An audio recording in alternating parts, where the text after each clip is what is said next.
ನಮಸ್ತೆ ಗೆಳೆಯರೆ. ನೋಡಿ ನಿಮ್ಗೆ ತೋರಿಸ್ತೀನಿ. ಇಲ್ಲಿ ನೋಡಿ, ಸಮೃದ್ಧಿ ಗ್ರ್ಯಾಂಡ್. ಈ ಹೋಟ್ಲ್ ಅವ್ರಿಗೆ ನಾನು ಧನ್ಯವಾದ ಹೇಳಕ್ಕೆ ಇಷ್ಟಪಡ್ತೀನಿ.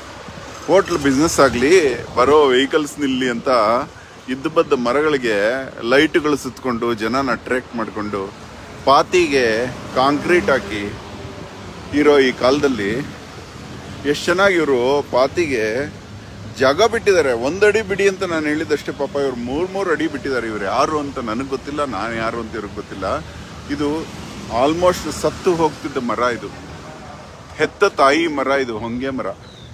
ಇದನ್ನ ಎಷ್ಟು ಚೆನ್ನಾಗಿ ಪ್ರೀತಿಯಿಂದ ನೋಡ್ಕೋತಾ ಇದ್ದಾರೆ ನೋಡಿ. ಅದೇ ಬೇರೆ ಸೈಟ್ ಅವರು ಕಾಂಕ್ರೀಟ್ ಹಾಕ್ಬಿಟ್ಟಿದ್ದಾರೆ ನೋಡಿ. ಅಲ್ಲಿ ಪಾಪ ಇವ್ರಿಗೆ ಸೇರಿದ್ದನ್ನ ಎಷ್ಟು ಚೆನ್ನಾಗಿ ರಚನೆ ಮಾಡ್ತಾರೆ.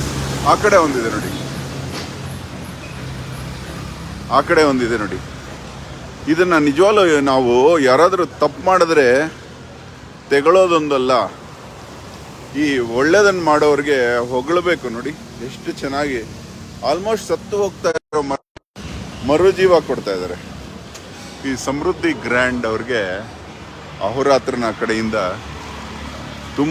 ತುಂಬು ಧನ್ಯವಾದ ಹೇಳಬೇಕು. ಒಳಗೆ ಬಂದು ಮಾತಾಡ್ತೀನಿ.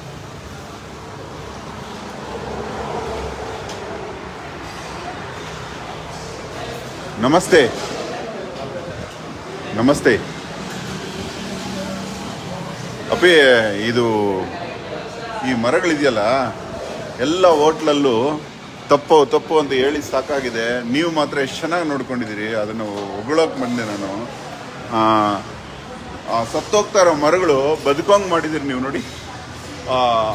ಈ ಹೋಟ್ಲ್ ಅಂದರೆ ನೀವು ಪ್ರಕೃತಿ ಪ್ರಿಯರು ಅಂತ ತೋರಿಸ್ತಾ ಇದೆ. ಇದನ್ನು ಹೇಳೋಕೆ ಬಂದೆ. ಪ್ರತಿ ಹೋಟ್ಲ್ ಅವ್ರ ಹತ್ರ ಜಗಳ ಆಡಿ ಸಾಕಾಗಿದೆ.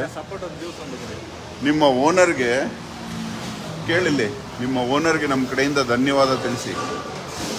ಇದೇ ರೀತಿ ಹೊಗಳಿದ್ರು ಅಂತೇಳಿ ಬೇರೆ ಹೋಟ್ಲವ್ರು ನಿಮ್ಮನ್ನು ನೋಡಿ ಕಲ್ತ್ಕೋಬೇಕು, ಬೇರೆ ಮನೆಗಳವ್ರು ನಿಮ್ಮನ್ನು ನೋಡಿ ಕಲ್ತ್ಕೋಬೇಕು ಮರಗಳನ್ನ ಕಾಪಾಡೋದು ಹೆಂಗೆ ಅಂತ. ಅರ್ಥ ಆಯ್ತಾ?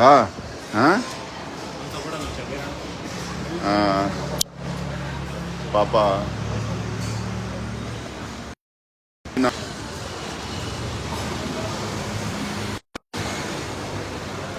ಧನ್ಯವಾದ.